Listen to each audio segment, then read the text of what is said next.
It's early October in Wyoming and time to move cattle from their summer to winter grazing lands. The Brown family of Lovell began early. Well, you had to round up first, so we started rounding up about 6 o'clock, a little after 6, just barely see.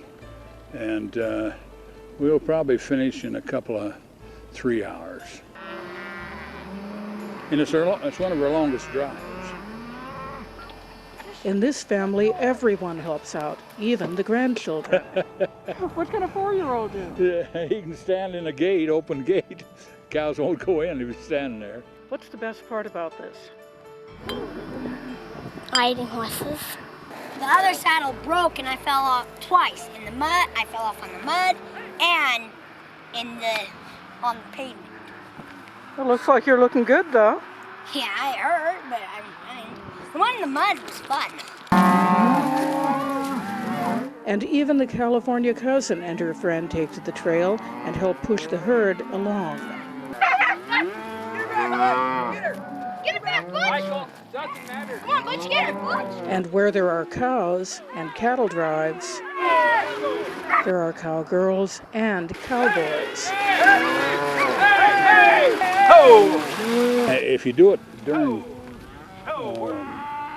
tourist season, they all stop and watch. And some of the boys, like Will, they kind of pose a little.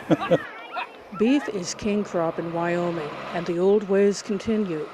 Every year, twice a year, cattle move in herds of hundreds, all controlled by a handful of wranglers, along public roads.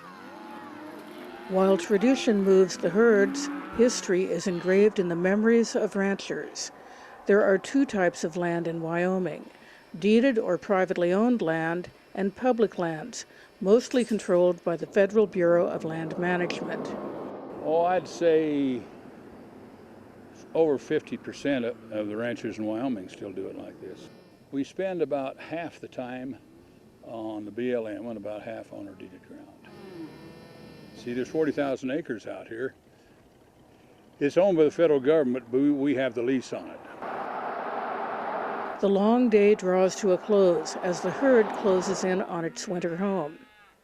Scott Brown keeps track of the numbers with Cowboy Will's help, and right now the count is close to 200 head. I mean, there's close to 200 head of cows. Now there's probably 110 or 20 calves. See, we got a lot of yearlings here and 2-year-olds that haven't calved yet. Okay. So they're building their herd.